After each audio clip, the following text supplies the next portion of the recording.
Bienvenue dans ce nouvel épisode du podcast Upside Strength. Aujourd'hui, j'ai la chance et l'honneur d'enregistrer avec ma seconde moitié, ma femme, ma partenaire de vie, Lynn. Lynn, comment tu vas? Super, toi? Ça va bien. Podcast un petit peu atypique, étant donné que on l'enregistre aujourd'hui sur la route. Et contrairement à tous les autres podcasts qu'on a enregistrés jusqu'à maintenant, c'est le seul qui sera en audio uniquement. Mais voilà, c'est un format un petit peu différent, mais vu qu'on a l'habitude de parler dans la voiture quand on se déplace, on s'est dit que pourquoi pas l'enregistrer et pourquoi pas le partager avec vous. Chérie, de quoi on allait parler aujourd'hui? Beaucoup de choses, en fait. Les mitochondries, le soleil, zone 2, RPE, le produit laitier, protéines, toutes ces choses. Tous ces sujets, donc pas mal de choses à couvrir aujourd'hui. On va commencer avec bien entendu, un petit message concernant le sponsor de ce podcast, All You Need Nutrition. Ça fait 4 mois maintenant qu'on travaille avec All You Need. Et pour ceux qui ne l'ont pas écouté, je vous encourage à aller écouter le podcast qu'on a fait avec Myriam, coach Mims, qui est à l'origine de All You Need. All You Need, donc, c'est une marque de compléments alimentaires de haute qualité, made in France, qui a été créée pour les athlètes, par des athlètes. Et l'idée, c'est avant tout déjà de s'assurer que tu aies tous les apports nécessaires en termes de vitamines et minéraux, tout ce qui pourrait te manquer parce que tu t'entraînes dur, parce que tu as envie de performer dans ton sport. Et ils ont une gamme de produits qui s'élargit petit à petit. Moi, perso, si je devais donner mes deux préférés, c'est leur whey, donc leur protéine, qui est pas trop sucré, contrairement à d'autres que j'ai pu avoir dans le passé et qui se mélangent bien et qui forcément est de très haute qualité. Mais ça, Mims pourra vous en dire plus sur le podcast en question. Et le deuxième, le night, que j'aime bien prendre avant le sommeil. Je ne le prends pas tous les soirs, mais j'aime le prendre de temps en temps pour m'aider à avoir une bonne nuit de sommeil. Et un troisième, le One. Je pense que le One, qui est leur produit numéro un, c'est un très bon. Le one, Ah, t'as vu c'est... ça? Ouais. C'est, c'est leur produit phare et c'est un très bon substitut. Si tu veux avoir un petit coup de boost dans la journée, t'assurer d'avoir, comme je l'ai dit avant, tous les minéraux, toutes les vitamines et sans nécessairement. Il y a euh, aussi les adaptogènes et les autres choses qui sont ajoutées qui ont ouais, une bonne valeur aussi. c'est bien que tu le rappelles et ça permet d'avoir un petit boost sans nécessairement avoir un énième café dans la journée. Oui. Donc ça c'est vraiment cool. Lynn, parle-nous un petit peu de ton expérience avec les un ou deux produits que tu aimes bien chez All You Euh, Need. J'aime l'utiliser, la créatine Hmm. aussi. Je mélange ça avec mon collagène et parce que je peux pas prendre des whey en fait. Hmm. Je suis trop sensible les produits comme ça, donc je mélange la créatine avec mon collagène et mes autres choses. Et le one aussi, j'utilise, mais j'utilise seulement en cuillère parce que deux, ça m'énerve un petit peu avec les adaptogènes. Ouais. Mon système digestif n'aime pas beaucoup, mais je trouve que toutes les gammes sont super. Les vitamines et les minéraux sont typiquement les minéraux et les vitamines que mes clients manquent. Ouais. Donc c'est vraiment un bon mélange des choses et c'est cool parce que tu dois juste prendre un produit et pas plusieurs capsules chaque jour. Donc Mhm. c'est cool, tu peux juste mélanger dans un verre de l'eau et voilà. Ouais. Donc merci à All You Need de soutenir ce podcast. Tu peux bénéficier de 10% de rabais en utilisant le code UPSIDE, UPSIDE. Tu retrouveras le lien bien entendu dans la description. Et on t'encourage encore une fois à aller écouter le podcast qu'on avait fait avec Myriam. Et sur ce, eh ben, chérie, c'est toi qui vas mener la conversation aujourd'hui. Alors, on a déjà fait deux podcasts ensemble, mais les deux étaient en anglais. Oui. Donc, c'est notre premier podcast en J'étais avec toi français. avec le podcast avec Mims aussi. Avec Mims, tu étais aussi là, Oui, avec une autre invitée. mais je pense que ça c'est le premier podcast qu'on a fait en français. Donc, Ouais, it's about time, comme on ouais. dit. Euh, on a fait, ça fait longtemps qu'on veut le faire et on s'est dit enfin, bah tiens, on branche les micros et vu qu'on parle de toute manière, autant le faire de manière productive. Donc peut-être avant de se lancer dans tous les chouettes sujets qu'on va aborder aujourd'hui, chérie, est-ce que tu peux te présenter pour ceux et celles qui ne te connaissent pas encore? Ouf, tu peux m'aider un petit peu, non? Je sais pas où je dois commencer. On peut Je commencer suis avec... Lynn. Ouais, Je c'est un bon suis début. une nutritionniste holistique à la base, mais Ouais, je fais beaucoup d'autres choses. Je porte plusieurs chapeaux dans la permaculture, écologie, quoi d'autre? dans la formation aussi. Formation, le business, tout ça. Donc, je fais beaucoup de choses. Ça, c'est pas qui je suis, mais voilà. Quoi d'autre? C'est un bon début. Ouais. Donc comme tu as dit, nutritionniste de formation. Aujourd'hui, tu m'aides avec Upside Strength aussi. Oui, ça c'est fait. Et tu Je suis dans contribues une part l'ombre. croissante. Pour l'instant, tu es plus dans l'ombre. Bon, là, Ouais, tu sors de l'ombre du coup avec le podcast. ouais. Mais l'idée, c'est qu'on puisse collaborer de plus en plus ensemble aussi. Oui, je pense que c'est important de discuter les choses qui sont liées dans les deux domaines, Ouais, le sport et la santé. Et parce que c'est nécessaire, je pense. Aujourd'hui, les deux sujets doivent être quoi? Euh, combiner ou aborder de pair, oui, parce que oui, c'est un spectre en fait. Hein. La santé, la performance, c'est c'est un... presque la même chose. On peut performer dans le business, mais on peut aussi performer dans les sports. Et je pense qu'on doit discuter toutes les choses sur le côté de santé. Ouais. C'est la même chose. Parfois, oui, c'est nécessaire, je pense. Et même pour ceux qui seraient plutôt axés sur la performance sportive, eh ben, si tu veux performer, et surtout si tu veux performer dans la durée, il faut avoir une base de santé.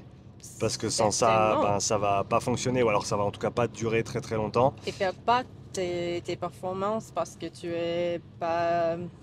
traites pas ton corps comme tu faut. Ouais, comme il faudrait, ouais. Ouais. Donc, on a dit qu'on allait ben, parler de pas mal de choses aujourd'hui. Tu veux commencer avec quoi?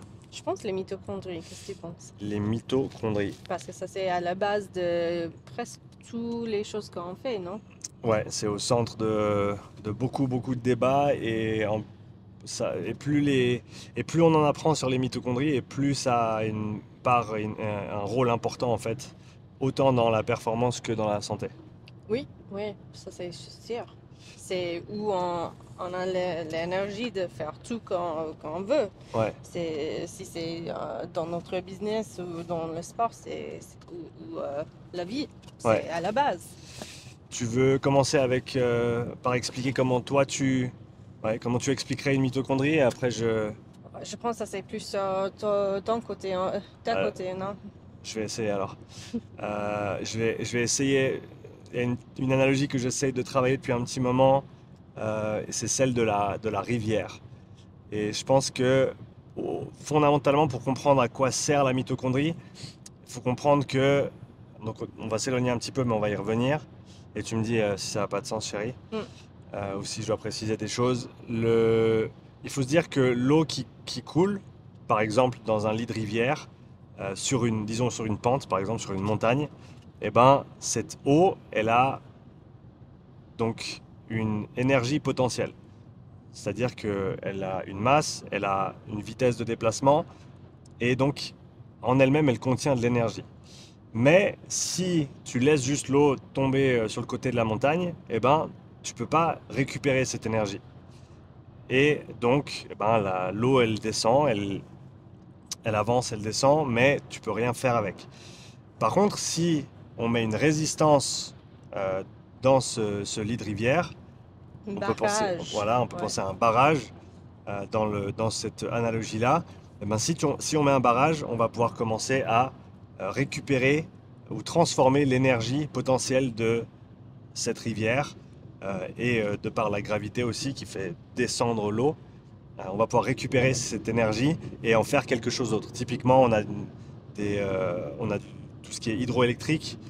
Donc on va transformer en gros ce potentiel d'énergie que l'on retrouve dans l'eau en électricité. Et ce qui est intéressant, pour revenir à la mitochondrie, c'est que fondamentalement, si on pense à la physique de base, en fait c'est exactement la même chose. Sauf qu'il faut se dire que la mitochondrie, c'est le barrage, mais la rivière, c'est en gros les électrons. Les électrons qui viennent à la base de notre nourriture, hein, Mhm. de toutes les formes, tous les macronutriments qu'on consomme contiennent des électrons. Et typiquement, les sucres et les graisses, c'est ce qui va être utilisé dans le processus énergétique, dans la respiration cellulaire. Et en fait, il y a un flux d'électrons, concrètement, qui existe entre, pour faire simple, ce qu'on mange et ce qu'on va décomposer ensuite dans nos cellules, et l'oxygène. L'oxygène qui récupère en fait ces électrons à la fin. Et la mitochondrie, elle se trouve en fait sur ce flux d'électrons. Elle utilise en fait cette énergie potentielle et elle le transforme de différentes manières pour que littéralement on puisse en vivre. Mm. Et si on n'avait pas ce mécanisme-là, eh ben, aujourd'hui on n'existerait pas. Donc la mitochondrie, on parle souvent de la mitochondrie comme étant la centrale énergétique du corps humain. Et ben, c'est juste de l'appeler ainsi. On peut étendre cette analogie au barrage et se dire la mitochondrie, c'est le barrage qui arrive à récupérer l'énergie potentielle que l'on retrouve dans nos aliments et qui fonctionne avec l'oxygène. Ça se tient? Oui, je pense que c'est important à dire aussi que quand les mitochondries sont entre guillemets malades, Mhm. c'est où on perd d'énergie et aussi tombe malade aussi, comme le fatigue chronique, les autres maladies comme le cancer, et toutes ces sortes de choses. Ouais, tout est lié d'une manière ou d'une autre aux mitochondries. On sait que les mitochondries, on les a dans quasiment toutes les cellules du corps. Ouais. On en a beaucoup dans nos neurones aussi, dans notre cerveau. Oui, le cerveau, sauf que l'œuf dans les femmes, le cerveau, c'est l'endroit où il y a le plus de mitochondries. Ah, Donc, je c'est savais pas. l'œuf Ouais, où on a le plus. intéressant, je Ouais. savais pas. Il y a beaucoup moins dans le, comment tu dis, sperme. Dans le sperme, ouais. Ouais, voilà. Ok, Donc, c'est intéressant. C'est vraiment l'œuf qui crée l'humain qui a le plus de mitochondries. ok. Ça, je ne savais pas. Et on sait que, par exemple, par rapport au cerveau, eh ben, on commence à trouver des liens très très forts aujourd'hui entre la dégénérescence des mitochondries, notamment dans les neurones, et toutes les maladies dégénératives au niveau... Oui, euh, Alzheimer's, ouais, exactement. de Parkinson, oui, c'est exact. tout des... Alors, il y a d'autres facteurs, mais fondamentalement, c'est un déséquilibre Diabète, énergétique. les maladies de diabète, Hmm, tous ces, les maladies auto-immunitaires, les maladies, juste les maladies typiques qu'on trouve maintenant, aujourd'hui, à cause de toutes les choses dans notre vie qui sont pas liées avec notre évolution. mhm, Ouais. mhm. Et on sait, on avait trouvé ce papier récemment qui montrait à quel point, en fait, enfin, qui considérait maintenant, en fait, les mitochondries comme faisant partie du système immunitaire. Ah oui, ouais.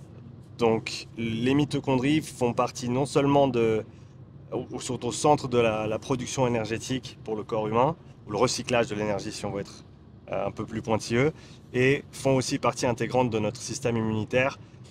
Forcément, elles sont au centre du développement pour tout ce qui est de l'endurance, Mm. et pas juste l'endurance pour la performance, mais l'endurance pour la vie aussi, La pour la vie, hein? santé. Oui, exact. La performance, c'est pas juste un mot pour les sports, c'est la performance dans la vie. Ouais. Donc, j'ai envie de vraiment changer la manière qu'on utilise ce mot parce que si on peut pas bouger ou marche avec nos enfants ou joue avec nos enfants, ça c'est pas une vie. Mhm. Euh, ouais, et quand on est plus âgé, on a besoin de cette performance dans notre, ouais, dans notre vie. Ouais. Donc on a ces mitochondries. Qu'est-ce qu'on peut dire d'autre sur les mitochondries à ton avis? Hmm. Peut-être c'est une bonne idée de bouger sur la zone 2 et comment les mitochondries et les maladies sont aidées avec la zone 2. Ouais, c'est une bonne idée. Donc la zone 2, comment toi tu définirais la zone 2? Hmm. Euh, Oui, pour moi, c'est différent.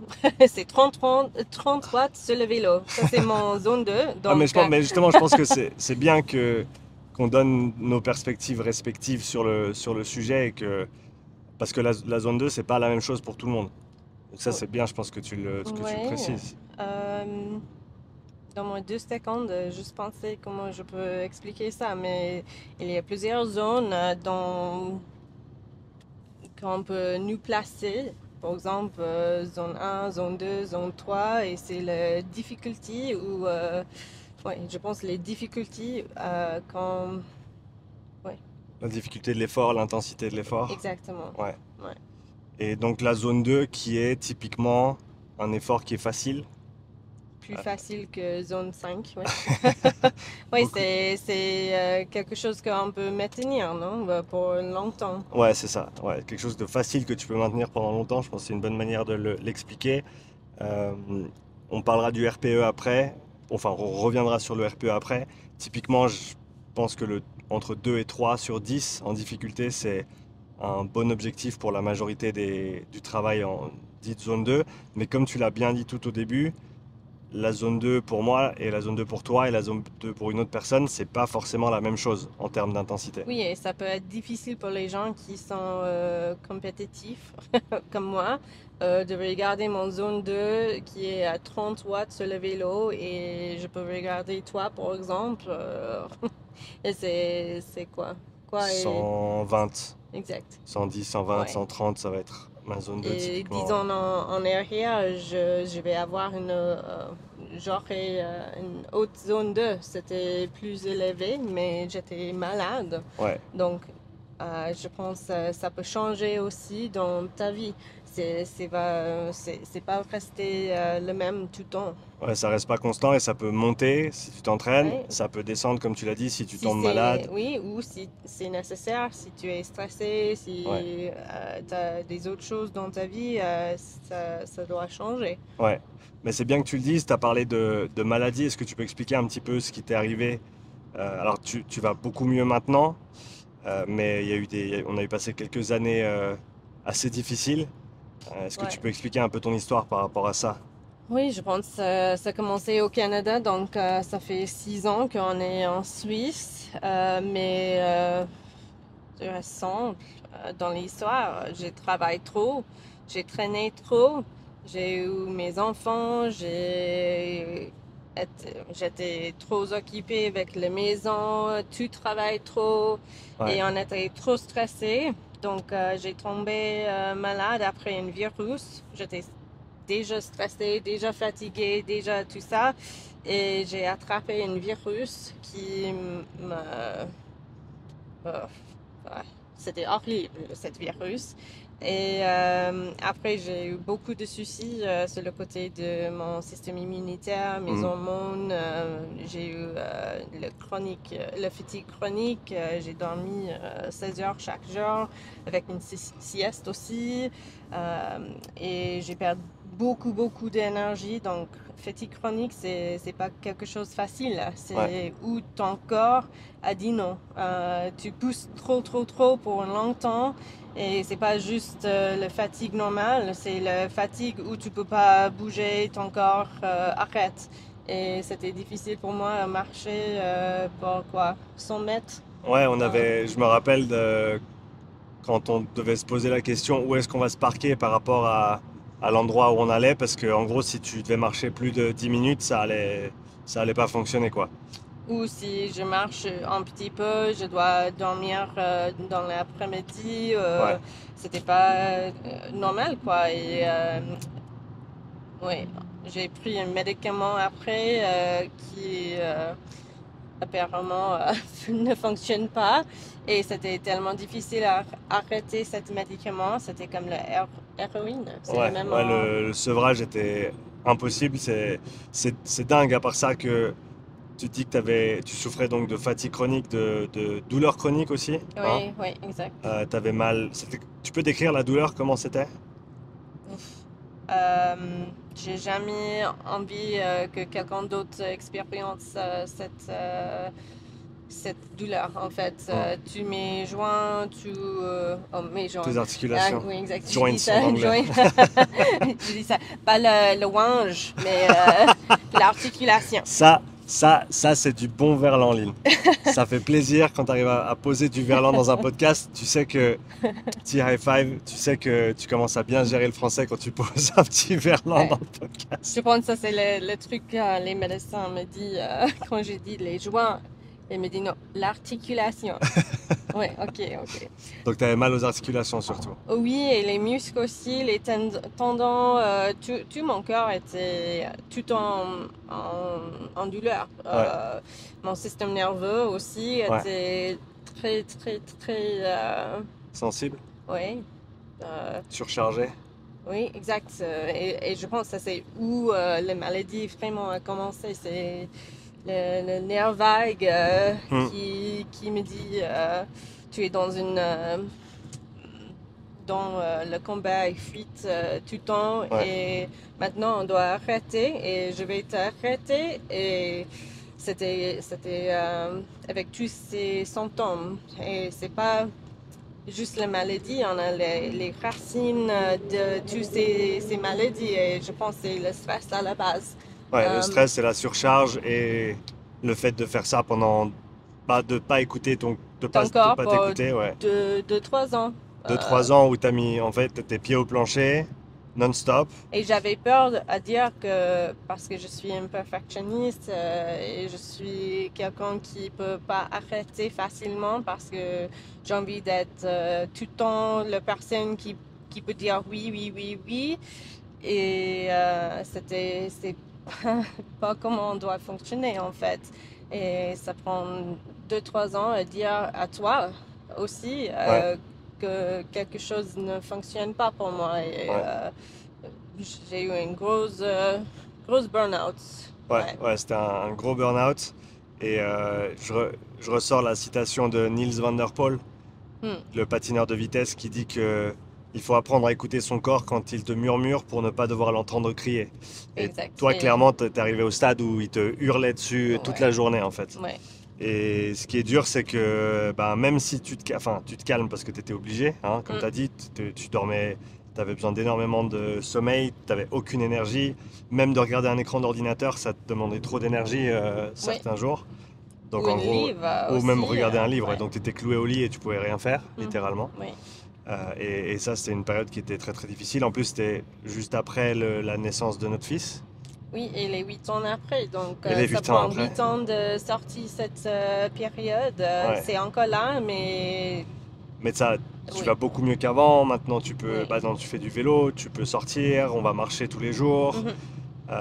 Et clairement, tu es sur la pente ascendante. Oui, certainement. Et donc, tout ça pour revenir à cette histoire de zone 2.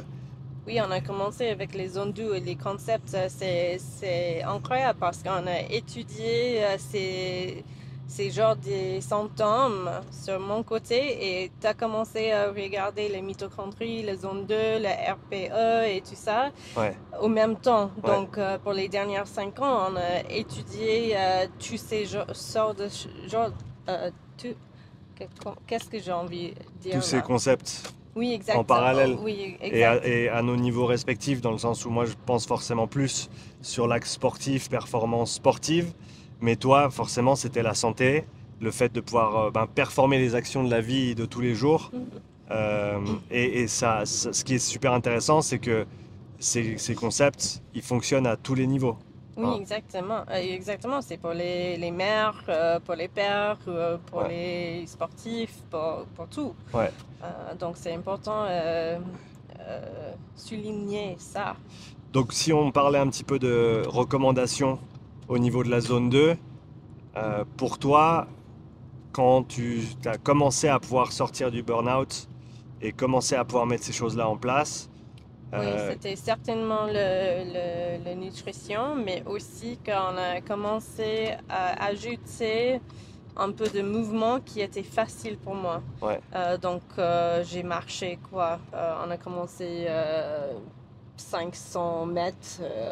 Ouais, en gros, on a commencé là où tu étais en fait. Et c'était zone 0, pas zone 2. Ouais. Donc, j'ai marché un petit peu, j'ai fait un petit peu de vélo aussi. Ouais. On a commencé avec 5 minutes. Ouais, au début, tu faisais 5 minutes à 20 watts. Hein, Ouais. 5 minutes à 10-20 watts. Et ça, c'était tout ce que tu pouvais faire en fait. Oui. Tu pouvais pas faire beaucoup plus. Si j'ai envie de cuisiner le soir, c'était nécessaire d'avoir une séance de vélo assez bas. Ouais, assez courte. Mm. Parce que. Ben, et ça, au début, c'était très très dur.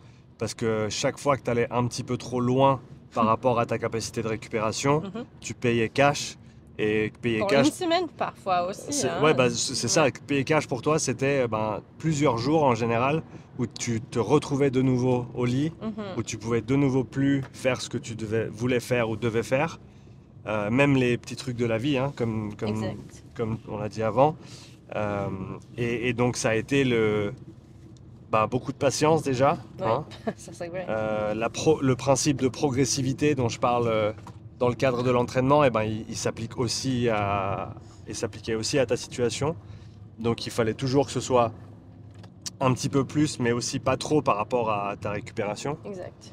Comment tu as géré cette période-là et quels conseils tu pourrais donner à quelqu'un qui soit est dans une situation similaire, soit se retrouve aussi à essayer de trouver le bon équilibre par rapport à ce qu'ils peuvent faire? Ça c'est une bonne question. Je pense d'avoir un coach ou quelqu'un qui peut être à côté de toi. Mhm. Ça c'est pas moi qui essaie de vendre les choses. C'est vraiment juste avoir quelqu'un où tu peux. Et j'ai la chance parce qu'on habite ensemble, donc on peut discuter les choses ensemble. Mais tu es là aussi où tu as été là pour moi. Juste dire, ça c'est difficile.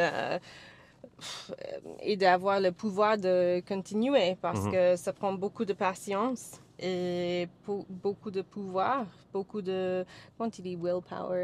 De vouloir. Vouloir, ah ouais. Ça Ah se dit pas ouais. comme ça, mais honnêtement, on devrait pouvoir le dire. De volonté, c'est la volonté en français. Ok, ouais. Beaucoup de Et volonté. Ouais. oui, juste être ok avec où, where I found myself. Où tu t'es retrouvé Ouais, parce et que... pas te juger par rapport à où tu étais avant et ce que tu pouvais faire avant. Exactement, parce que beaucoup de temps, c'est encore, aujourd'hui, c'est encore difficile pour moi aussi parce que je pense à mes journées dans la salle avec tous les weightlifting que je peux faire avant et Ouais. je suis proche de ça maintenant, mais presque là, mais c'est encore difficile. Ouais. Donc, je pense que c'est important d'avoir quelqu'un autour de toi qui peut pousser un petit peu, mais pas trop, et qui... Ou te retenir selon Oui, exact. aussi la situation. Ouais, parce qu'il y a plusieurs journées au genre où j'étais pas déprimée, mais triste que je peux pas faire rien du tout, et tu es là à dire voilà, c'est comme ça chaque jour ou parfois donc si tu peux penser à une autre chose que j'ai trouvé dans cette situation. La respiration, c'était important pour moi. La Le mouvement, respiration. du yoga Le yoga, ouais. et de trouver... La méditation aussi, oui, t'a beaucoup aidé oui. à traverser cette période Et difficile. Ouais. on peut discuter le stress dans cette situation aussi. La méditation, le yoga et respiration, ça aide le nerf vague Ouais. et change la manière de ton corps à fonctionner. Ouais. De sortir le combat et fuir et aller vers le rest et digest. Ouais, de sortir du sympathique et aller dans le parasympathique. Parasympathique, ouais. Ouais, je pense que ça c'est super important parce qu'on en revient toujours à l'équilibre. Hein. C'est combien tu fais et combien tu peux récupérer. Mm. Et si tu fais trop par rapport à ce que tu peux récupérer, eh ben, tu vas le payer d'une manière ou d'une autre. Oui, Et c'est comme une pile. Est-ce ouais. que tu trouves quelque chose qui te remplit Ouais. et pas vider le pile tout le temps? Ouais. Ou c'est comme une compte de banque aussi. Ouais, c'est ça. Est-ce que Tu peux pas tout le temps vider ton compte en banque, à un moment donné, il faut le remplir. Oui, exact. Et il y a ce concept de work in et work out que je trouve intéressant. Donc, work out en anglais, typiquement, c'est le fait de s'entraîner. Mais il y a le work in qui est en gros le mot inverse où en gros tu te donnes à l'entraînement work out. Mais work in, c'est toutes les activités qui vont te remplir, qui vont te nourrir et qui vont te Exactement. permettre ensuite d'aller work out. Mm. Et toi, c'était donc, tu as parlé brièvement, la méditation, le yoga, Le jardin aussi. le jardin aussi, qui est super important. Oui. D'ailleurs, petite pub pour notre chaîne YouTube du jardin. Ça s'appelle Feuille de vie et on a donc une chaîne YouTube où on documente ce qui se passe au jardin et on va faire plus de vidéos à l'avenir, hein, Certainement. comme partout. Et si tu veux voir plus de vidéos sur le jardin, va sur la chaîne et n'hésite pas à nous laisser des petits commentaires. Ça fait toujours plaisir de savoir que les gens regardent et dis-nous ce que tu voudrais voir comme contenu là-dessus. Et donc ouais, le jardin qui t'a beaucoup aidé, donc le fait de revenir aux choses simples, mettre les mains dans la terre, mettre les pieds dans la terre. Oui, et d'aller dehors, Passer d'être du au temps soleil, dehors, ouais, et ouais. ça c'est important pour le mitochondrie aussi.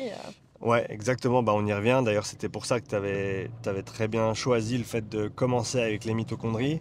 On sait que le soleil a un effet positif sur les mitochondries. Et pour le corps aussi, c'est pas juste C'est le vitamine D qu'on ça, ouais. on peut produire avec le soleil, c'est avec les hormones, le système immunitaire, le sommeil, tout ça aussi. Ouais, ouais, absolument. Et c'est vraiment cool parce que dans tous les sujets qu'on a choisis là, tout se recoupe en fait. Donc par exemple, on peut dire que la zone 2, eh ben, c'est quelque chose que tu vas faire qui est facile quand tu le fais et qui va t'aider plus tard à faire d'autres choses plus difficiles et à mieux les encaisser. Je veux qu'on parle de ton test qu'on a fait aussi il y a 2 semaines, le test sur le vélo. Oui, on peut discuter Je vais revenir là-dessus, mais je vais essayer de ne pas oublier ce à quoi je pensais maintenant. Donc la zone 2, entraînement à basse intensité, qui va te permettre ensuite de faire plus de haute intensité, récupérer plus rapidement, etc. Si on pense aux mitochondries, la zone 2, ça va développer ta capacité mitochondriale, donc en gros combien de mitochondries tu as ou combien de place prennent les mitochondries dans tes cellules. Et ce qui est intéressant, c'est que dans une cellule, on va dire une cellule musculaire d'une personne non entraînée, une personne sédentaire, on retrouve typiquement à peu près 3% du volume total qui est composé de mitochondries, alors que chez quelqu'un qui est hautement entraîné en endurance, on va dépasser les 10%. Donc tu peux doubler, voire tripler, en gros, ton réseau de barrages et de centrales d'énergie dans tes cellules pour t'aider à fonctionner.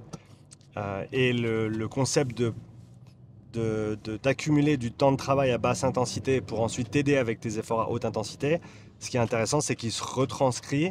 Et toi, tu avais commencé à faire ça il y a 3 ans en arrière, je dirais. Oui, Hein, ça c'est et pour ça qu'on a dit patience, parce que ça prend du temps. c'est ça. Et je pense que ça a été un des éléments clés aussi qui t'ont aidé à sortir du burn-out et à te... Le zone 2? Alors la zone 2, mais le soleil. Oh oui, Et le fait de t'exposer ouais. au soleil tous les matins. Alors forcément, moi je suis blanc comme un Irlandais et je supporte pas le soleil d'habitude. Ou je supportais pas le soleil, j'avais souvent des coups de soleil. Mais forcément, si tu vas jamais au soleil et que d'un coup, en plein milieu de juillet, à 2 heures de l'après-midi, tu te mets au soleil, forcément tu vas brûler. Par contre, bah, toi, ce que tu as fait il y a 3 ans en arrière, c'est que tu as commencé à te mettre au soleil tous les matins, dès le lever, pendant 1 heure ou 2. Oui. Et alors forcément, tu pouvais le faire parce que Oui, j'étais pas en vitamine D, mais aussi que j'ai compris que c'était nécessaire aussi pour mes hormones, Ouais. spécifiquement autour de le sommeil, la mélatonine et tout ça, et les hormones de faim aussi. Donc, Parce que tous les rythmes circadiens sont gouvernés au final par le soleil. Exactement. On nos pense yeux ouais. lire les couleurs dans le soleil. Ouais. Et c'est exactement ça qui tourne le circadien. Le rythme circadien, ouais. Ah, c'est dans l'autre sens, ouais. Comme beaucoup de choses, Ouais. c'est souvent l'inverse entre l'anglais et le français. Et en fait, en t'exposant au soleil fréquemment tôt le matin. Donc comme tu as dit, tu n'étais pas Oui, nécessairement dans c'était la pas à fenêtre midi, pour la c'était... vitamine D. Ouais. Mais par contre, tu as accumulé beaucoup d'exposition, on va dire, à une intensité qui est plutôt faible. Mm.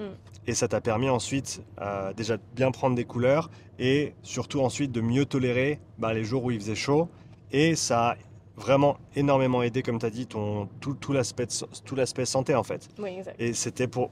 Je ne sais pas ce que tu en penses, mais de ce que je me rappelle en tout cas, c'était un des points de départ, à mon avis, de ta récupération. Oui, parce que si on reste sur le sujet de vitamine D, c'est la vitamine D qui est une des vitamines à la base de ton santé immunitaire, Ouais, en fait, et aussi les hormones.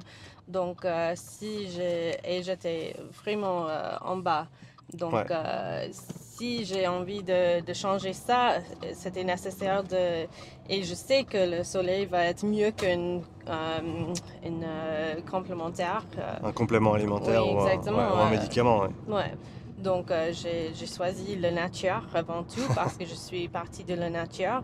Donc, oui, le soleil était, je pense, ouais, d'arrêter les médicaments parce que c'était, je pense, horrible pour mon système nerveux et Ouais. aussi pour mon santé intestinale aussi. Et je peux pas absorber mes nutriments et tout ça. Donc, j'ai arrêté les médicaments et j'ai commencé de rester au soleil. Ça t'a pris combien de temps pour arrêter le médicament que tu prenais? Presque 10 mois. 10 mois. Et comment il s'appelle ce médicament? Venlafaxine ou Effexor. Ouais, Venlafaxine ou Effexor. Et c'était, en gros, t'étais allé dans un centre du sommeil à Lausanne, ici en Suisse. Oui, Et donc, ils t'avaient diagnostiqué avec de l'hypersomnie. C'est quoi l'autre terme?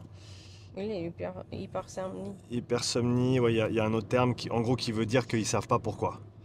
Ouais, Et le médecin t'a proposé donc ce médicament qui est à la base un antidépresseur, c'est oui, ça? une vieille. Un vieil Ouais, antidépresseur, mais qui a comme effet secondaire de te garder réveillé. En gros, c'est ça. oui, c'est ça. Et donc, un des points. Alors, rien n'est conseil médical sur ce podcast, bien entendu. Consultez votre professionnel. Bla bla Bla bla. bla bla. On vous parle juste de notre expérience ici.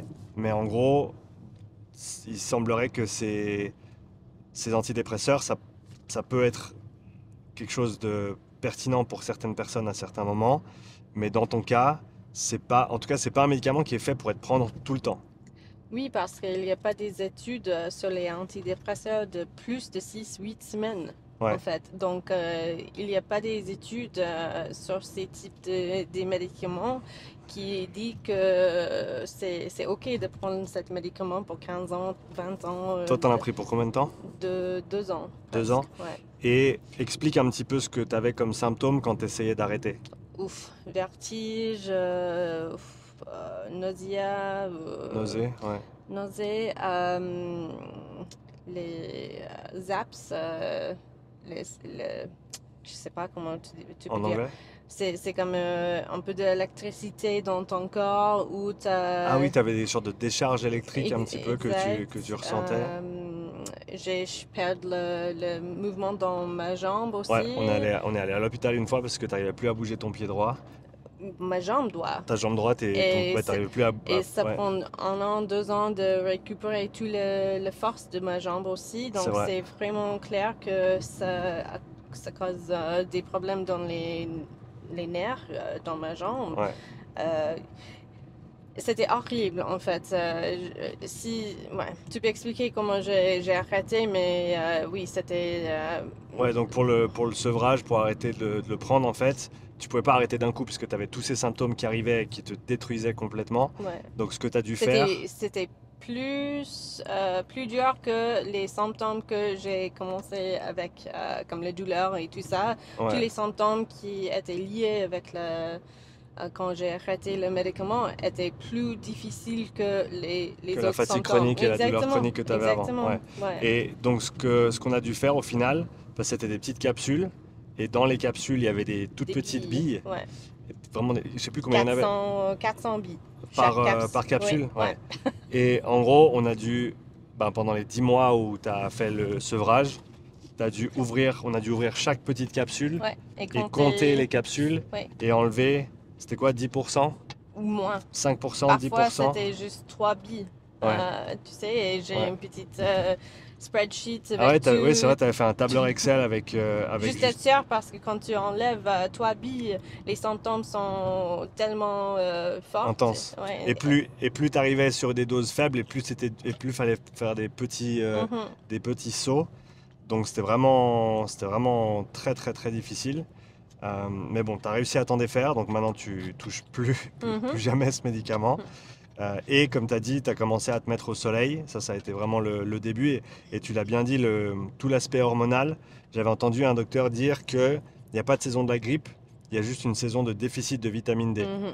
Et Et on est dans le nord aussi, donc c'est ça ça. ajoute quelque chose aussi. Et forcément, là, on commence à introduire le concept de latitude Mm. et où tu te trouves sur le globe. Ouais, Parce que c'est forcément, si important. tu es à l'équateur, eh ben, le soleil va être haut sur l'horizon ou haut dans le ciel tous les jours de Mhm, l'année. mhm, Et donc, tu vas pouvoir produire de la vitamine D via cette exposition au soleil. mm. Alors que où on se trouve ici, entre, c'est quoi, octobre et février, si je ne me trompe pas, ou novembre et Oui, février, eh ben, en gros, le soleil descend en dessous de 30 degrés sur l'horizon, exact.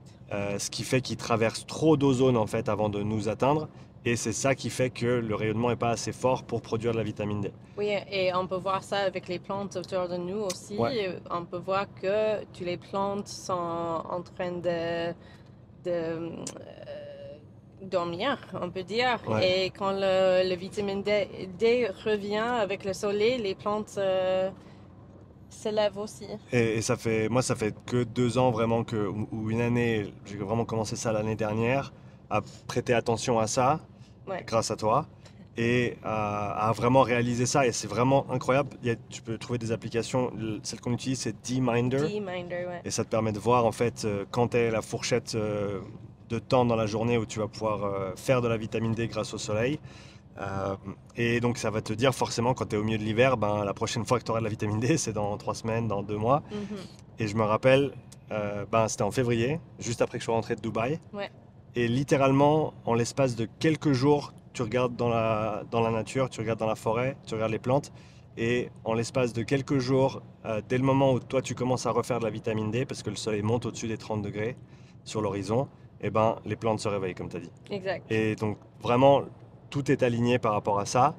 Et Et t'as pas besoin d'être clair, t'as pas besoin d'une application à non, dire ça, tu peux juste regarder les plantes autour de tu peux toi. regarder les plantes autour de toi et tu sais que à peu près à la mi-février, quand les plantes se réveillent, c'est que la vitamine D est là.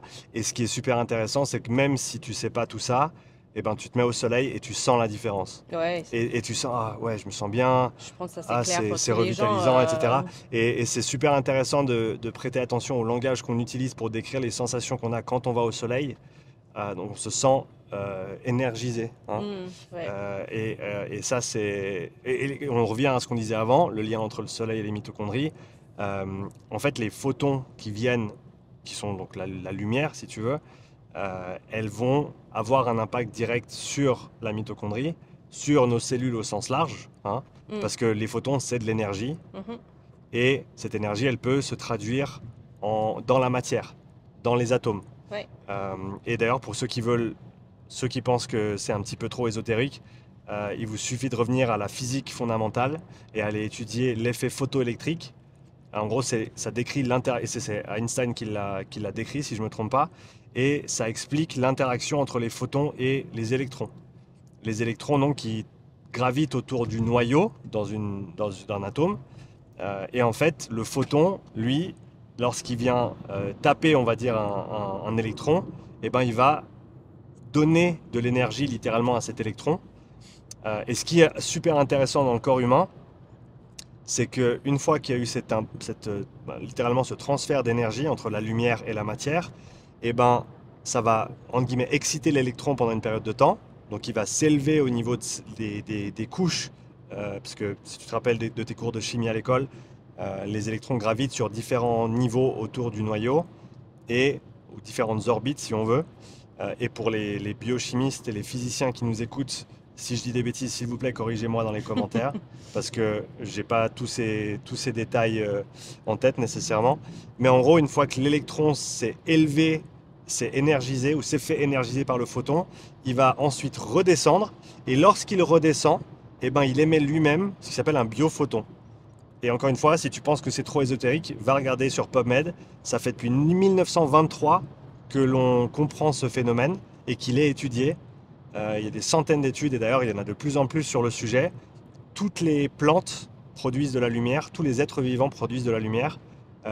Et alors c'est très très faible comme lumière, hein, ça ne t'éclaire pas une pièce.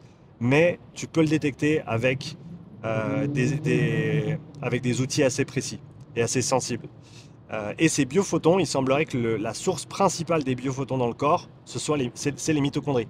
Donc non seulement c'est ta centrale, on va dire, électrique, et le barrage qui te permet d'extraire l'énergie potentielle de la nourriture grâce à l'oxygène, mais c'est aussi, il semblerait, comme le réseau de fibre optique qu'on a dans nos villes aujourd'hui, et ça fait partie intégrante de cette propagation de la lumière à l'intérieur de nos cellules. Et il y a des choses très très intéressantes qui se passent, notamment au niveau de l'interaction entre la lumière produite par les mitochondries et par exemple le noyau et l'ADN et la transcription de protéines qui se fait en partie en tout cas visiblement via ce canal de communication. Donc tout ça pour dire que le soleil c'est super important Oui, pour notre santé. le truc que je trouvais un petit peu, entre guillemets, rigolo, c'est qu'on pense pas que le soleil a des effets pour nous, mais Ouais, on peut voir que le soleil a des effets pour les plantes. ouais, Donc, pourquoi les plantes qui étaient dans notre évolution sont des effets avec le soleil, mais nous pas? ouais. Pour moi, ça c'est trop réductionniste sur les côtés de les coachs de santé ou les coachs qui disent ah, le soleil c'est pas très bien, ça fait rien du tout, da da da da Ou c'est da. même dangereux. Il y a beaucoup de gens qui disent aujourd'hui que c'est dangereux le soleil.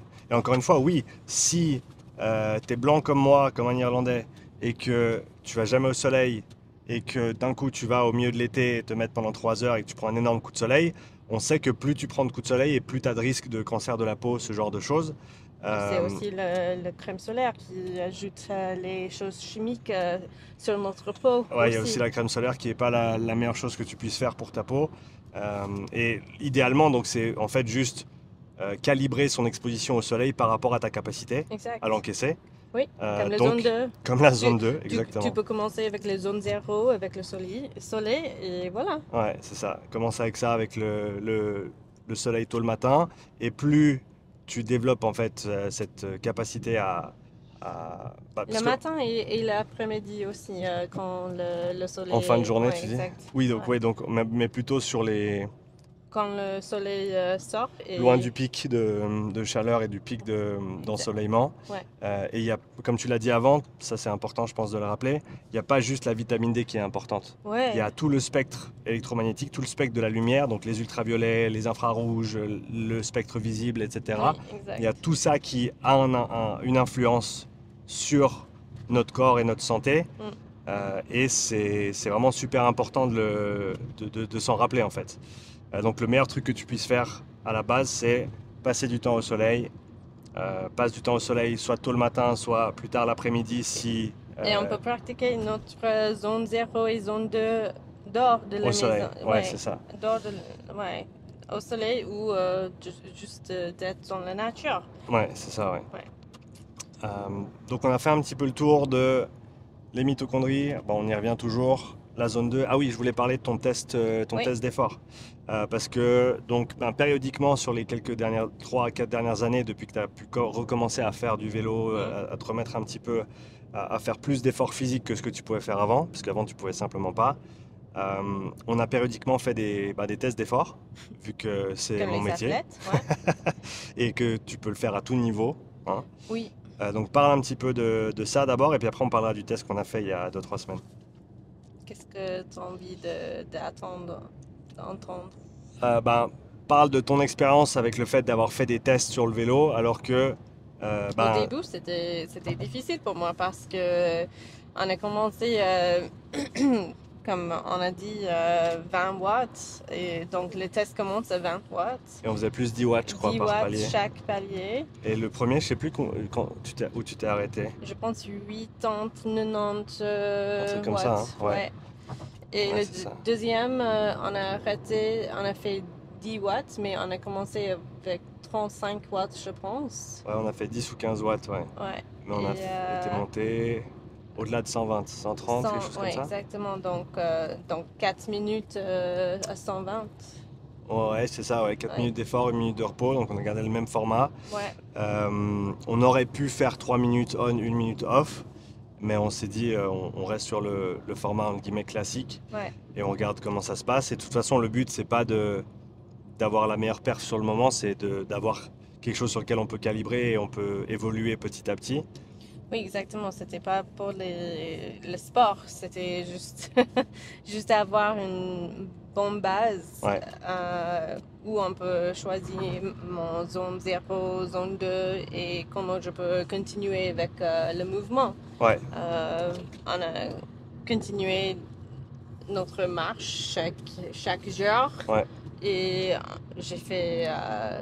C'était l'année dernière qu'on a fait le test, le haut test. ouais, je crois que c'était août, Ouais. août ou septembre l'année Et dernière. on a fait beaucoup des randonnées aussi. On a fait le randonnée dans les montagnes, dans les Alpes. À On a fait, Kandersteg, ouais, on est oui, allé on a fait depuis 84 km dans 3 jours.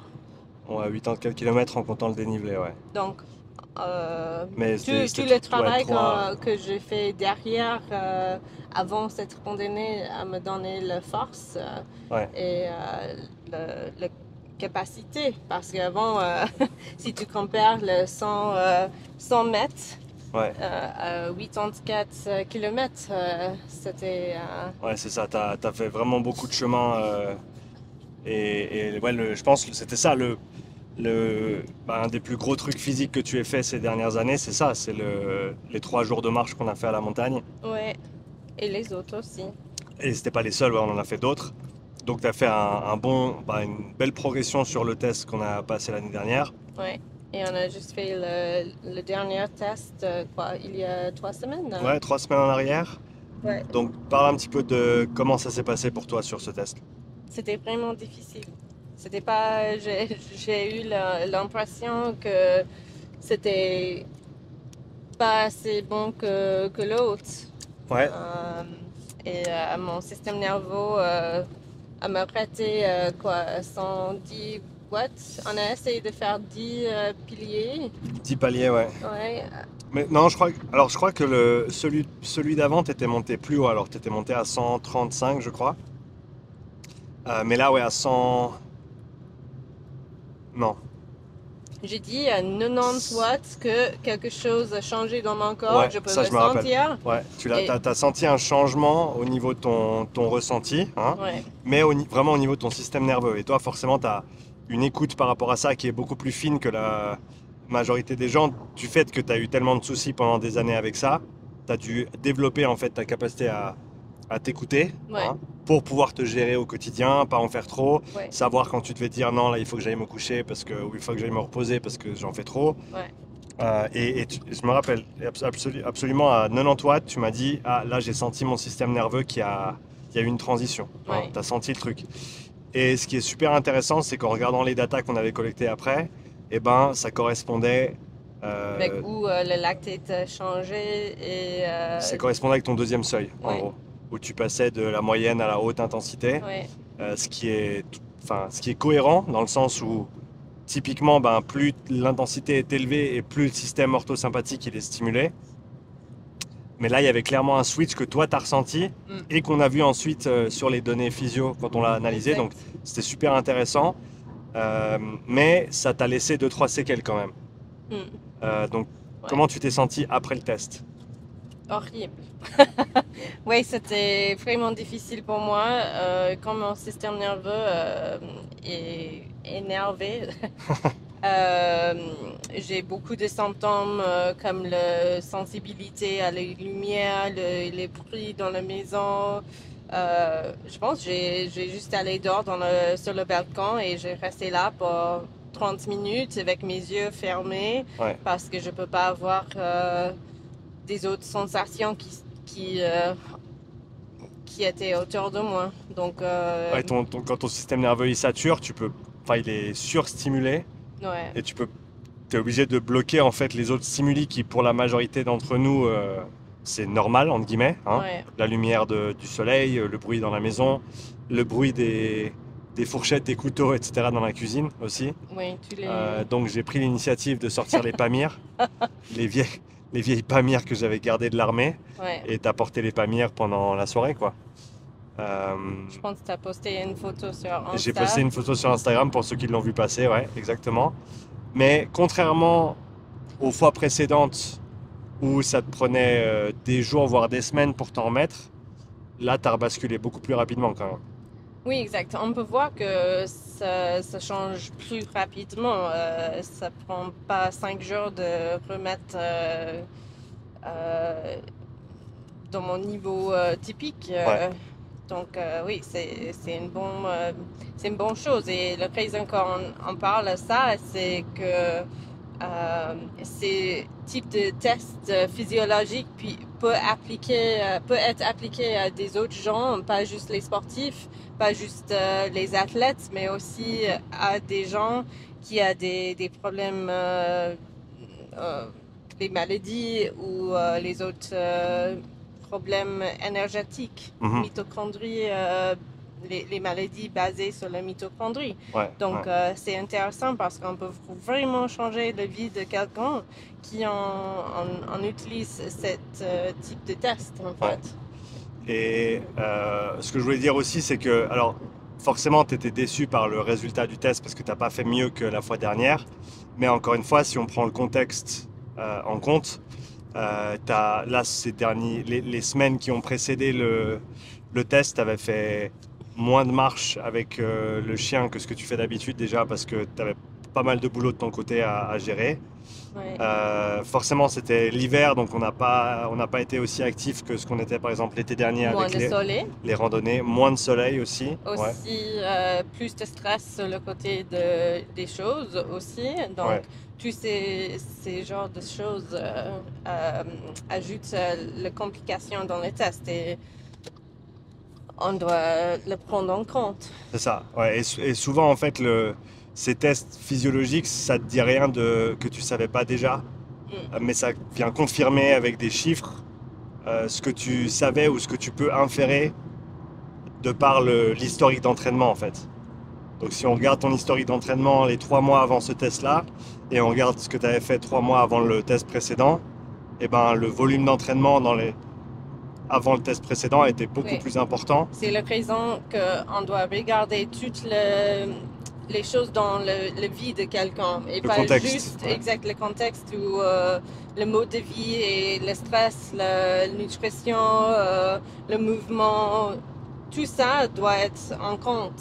On peut pas juste dire ah t'as fait le test et t'as pas eu le résultat qui était mieux qu'avant et on doit regarder tout. Ouais. Et ça aide aussi avec euh, le côté mental aussi, parce que pour moi, c'était un peu dur. Ouais. Mais je sais que les choses que j'ai fait avant va m'aider aussi maintenant. Donc, je peux, comment je peux dire ça? Je peux utiliser tous mes outils dans ma boîte d'être mieux plus vite. Ouais. Et je pense que c'est important sur le côté des coachs, en fait. Ouais, bah c'est marrant parce que le contexte, dans ce cas-là, donc c'est la personne en question, hein, et Ouais, tout ce qui, l'individuel. c'est ça, c'est l'individu qui est au centre du projet en fait, et donc tu as toute la sphère, comme tu l'as dit, comportementale. Donc qu'est-ce que la personne fait, qu'est-ce que la personne ne fait pas, Mhm. quelle quantité, quelle fréquence, etc. L'aspect mental, l'aspect nutrition, etc. Et toutes ces choses-là doivent être prises en compte. Là, je suis sur la troisième semaine du Mastermind, donc le programme de formation pour les coachs prépa physique et kiné, autour de la programmation de l'endurance. Et c'est vraiment quelque chose que je martèle chaque semaine, c'est le contexte, c'est la personne que tu as devant toi. Et Parce que, c'était le même au Canada l'école de nutrition où j'ai enseigné aussi. Oui, parce que tu n'es pas juste nutritionniste, tu as formé des nutritionnistes et tu formes encore aujourd'hui des professionnels en nutrition. Exactement. Et quand on dit nutrition holistique, c'est le fait qu'on doit prendre la personne dans Dans son ensemble, dans sa oui, globalité, ouais. exactement, parce que c'est pas juste la nutrition, c'est pas juste le mouvement, c'est pas juste le mental, c'est pas juste ça, c'est tout, parce que notre corps est connecté. C'est pas juste le cœur, le poumon, l'intestin, le foie, c'est tout. Ouais. Quand on fait nos questionnaires ou formulaires, c'est des questions qui sont liées à tout. Comment tu as des stress dans ta carrière, la famille, tu manges quoi, tu bouges ou pas, da da da. Ouais. Donc, Et c'est le canevas en fait sur lequel tu vas pouvoir travailler ensuite en tant que coach ou nutritionniste pour essayer d'apporter soit des changements, soit des améliorations, soit plus de quelque chose s'il manque de quelque chose. ouais, Mais ça commence toujours avec le contexte de la personne. Hein, plutôt tout que le de se temps. dire oui, mais combien de séances d'entraînement il faut faire pour développer X, Y ou Z qualité. Non, c'est pas ça la bonne question. La bonne question c'est qu'est-ce que tu fais maintenant et à partir de ça, qu'est-ce que tu peux faire ensuite pour soit, encore une fois, orienter un peu mieux certains entraînements Mhm. par rapport à ton objectif. Mais en gros, c'est ça, il faut un point de départ et un point d'arrivée. Donc il faut un Ça, c'est la objectif, stratégie. c'est ça, il faut Ouais. un objectif, mais il faut savoir d'où tu commences. Et après, le job du coach, c'est de mettre les pièces intermédiaires en place pour y arriver. Et les choses dans tout ça qui va, comment je peux dire ça? Les choses qui va avoir le plus de valeur. Tu Ouais, vois, le parce que plus c'est gros impact sur. exactement, Ouais. parce que typiquement, parfois, tu as des clients qui vont venir et dire, j'ai cet objectif et j'ai envie de marcher un petit peu plus, mais ça va pas bouger les choses. Il y a quelque chose d'autre dans leur vie qui va changer leur euh, euh, habilité d'avoir de I can't think of the word En anglais, c'est quoi? trouver leur objectif. Atteindre leur objectif, Oui, ouais. merci. Ouais, c'est ça. Et trouver les bons leviers pour avoir les effets positifs et s'assurer que t'es pas en train d'essayer de changer un truc à gauche alors que c'est le truc à droite qui limite tout en fait. Exact. Et souvent, Par exemple, euh, le sommet. Tu pareil, vois, ouais, peut-être quelqu'un a envie de faire le Tour de France, mais il dort pas. Donc, fouf, tu ça va vas être pas, compliqué. tu vas pas arriver. Ouais, ouais, c'est ça. Et c'est s'assurer que les choses que tu changes déjà soient les bonnes choses à changer. Exact. Et donc, comme tu as dit avant, la stratégie, le fait de prioriser, de savoir choisir les bonnes priorités, c'est ça en fait le job du coach. Hein. Oui, Tu reviens à ça, ouais, on revient à ça comme tu l'as dit avant, se faire accompagner, c'est avoir un regard externe sur ce que toi tu fais, c'est avoir quelqu'un qui peut prendre tous les éléments en compte sans les biais que toi tu as forcément sur toi-même, mhm, parce que tu es forcément influencé par ton ego et parce que toi tu as mm, fait dans le passé, ce que tu pouvais faire mais que tu peux pas faire aujourd'hui, ce que tu veux faire, que tu penses que tu peux faire mais tu peux pas vraiment ou pas encore, la réalité de ta situation par rapport à ce que tu penses dans ta tête. ouais. Et donc c'est super important d'avoir ce regard externe pour te donner ce feedback et t'aider à t'orienter. Oui, et ça, c'est la chose qui m'aidait beaucoup aussi, c'est d'avoir une stratégie. Ouais, Tu vois, c'est pas juste dans le sport ou la santé, mais aussi dans notre vie. Dans le business aussi, pour les coachs qui ont leur propre business aussi, c'est la stratégie. C'est fondamental. On peut pas faire les choses bien si on ne prend pas tous ces types de choses en ouais, compte. on en revient au fait que ces principes ils s'appliquent à tous les niveaux, Exact. que même pour ton entreprise, il faut un point de départ, il faut savoir où tu es maintenant, il faut savoir où tu vas, où tu veux aller, et après tu peux établir le plan d'action entre les deux, quoi. Oui, exact. Mais le contexte, c'est toujours le truc le plus important pour commencer. C'est ça qui donne vraiment la base sur laquelle on va travailler, quoi. Mm. Peut-être on peut toucher sur le RPE. Allons-y. Ça veut dire quoi, RPE? Euh, Ça, c'est la sensation dans ton corps ou la difficulté que tu sens dans ton corps quand tu fais un effort. Ça, c'est comment j'explique ça. Ouais, ouais, c'est exactement ça. En anglais, c'est Rating of Perceived Exertion, donc c'est RPE, et ça veut dire l'évaluation de l'effort perçu, si on le traduit directement. Et donc oui, c'est comment tu ressens l'effort, la difficulté de l'effort. Et ce qui est intéressant, c'est que ça, comme la majorité des choses qu'on a mentionnées aujourd'hui, ça s'applique à tous les niveaux. Tu peux Mm. utiliser sur une série d'entraînements en force, tu peux utiliser sur un intervalle d'entraînement en cardio, tu peux utiliser sur une séance d'entraînement, tu peux utiliser sur la première moitié de ta journée Oui, exactement. par rapport à la Est-ce que je peux difficulté, arroser etc. les plantes aujourd'hui ou pas? Euh, C'est ça. Et quelle charge en fait ça va représenter pour toi si tu le fais? Et ensuite, quelle est la charge que tu peux gérer de manière quotidienne sans te cramer, quoi, sans Oui, aller trop loin. et c'était un peu difficile pour toi de comprendre que tu peux utiliser le RPE dans le sport, mais aussi dans ta vie aussi, parce que C'est clair? ça c'est quelque chose que j'ai bien compris quand j'étais malade, parce que c'était exactement ça pour moi. Est-ce que je peux arroser les plantes aujourd'hui ou est-ce que je dois juste faire nos repas, Et dans les communautés de maladies chroniques, on appelle ça les gruyères. Euh, euh, ouais, donc tu as 12 Spoons, ouais, c'est ça? spoons, Les cuillères, ouais. cuillères. On a 12 cuillères dans la journée et ça va prendre combien de cuillères à faire quelque chose. Donc, c'est la RPE ou la difficulté ou la quantité d'énergie, ça va prendre de continuer comme ça. Donc, ouais, par exemple, une marche, au début, pour moi, ça fait 12 cuillères. Ouais. Et après, peut-être un petit peu moins, Donc, Ouais, c'est ça, c'est la manière dont ton corps va réagir à une certaine charge. Alors, on peut parler de charge d'entraînement, mais comme tu as dit, on peut parler de la charge de la vie de tous les jours. exact, Et le stress qu'on a aujourd'hui, c'est différent qu'avant.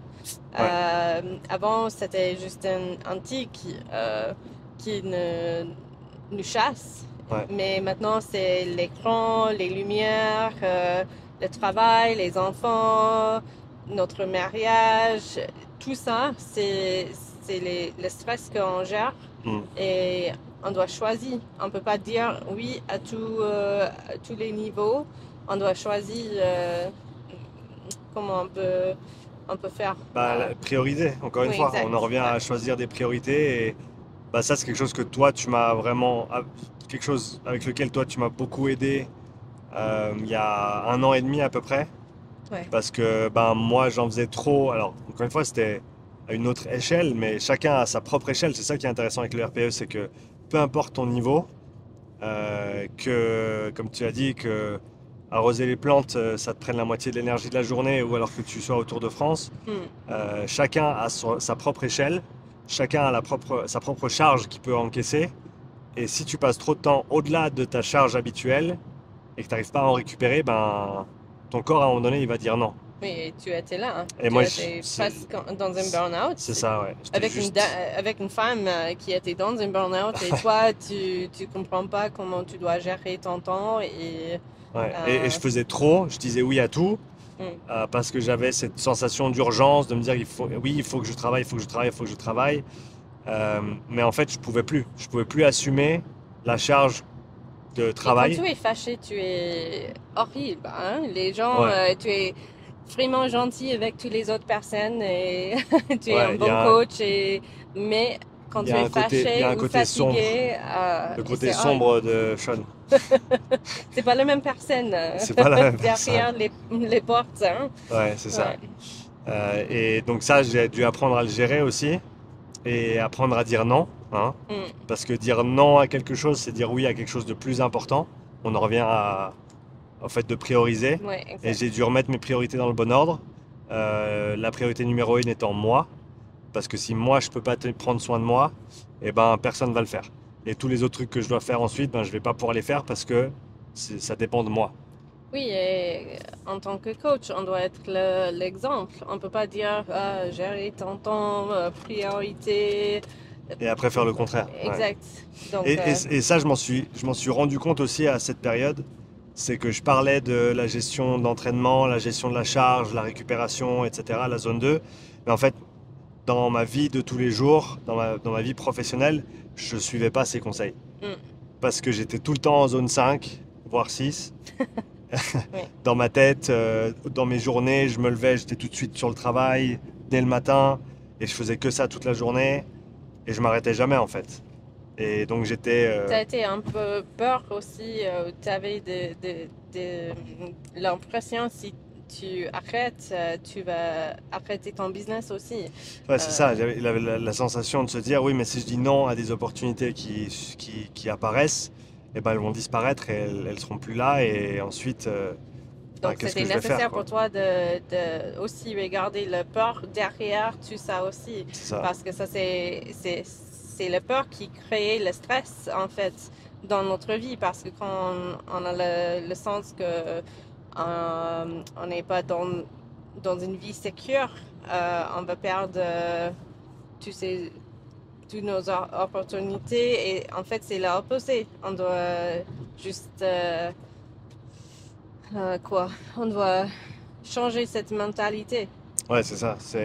En anglais, c'est scarcity mentality, mindset. Ouais. scarcity mindset.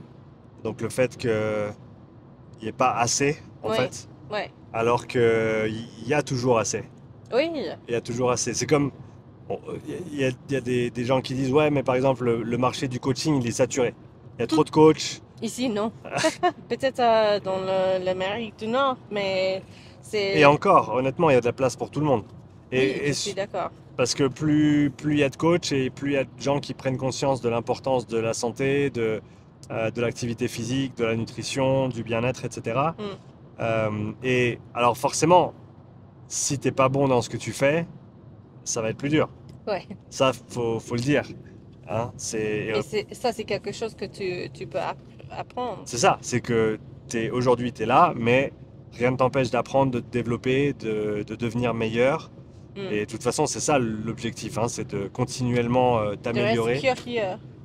Ouais, la curiosité et le travail après. Ouais, Parce que oui, à un moment donné, faut mettre les heures, faut faire le travail, mais faut faire le travail avec intention exact. Avec une stratégie. et avec la stratégie pour aller dans la bonne direction. Ouais. Qu'est-ce qu'on avait d'autre comme sujet, chérie? On a couvert On pas mal de a terrain. le protéine, Ou la manger protéine. assez, les produits laitiers et de manger local. Tu veux commencer avec quoi? Tu peux décider. Manger local. Oula. Euh, et je peux commencer? Mhm. Je vais dire ce que je comprends parce que c'est ton domaine. Oui, Et après, tu peux compléter si j'ai oublié des trucs. absolument.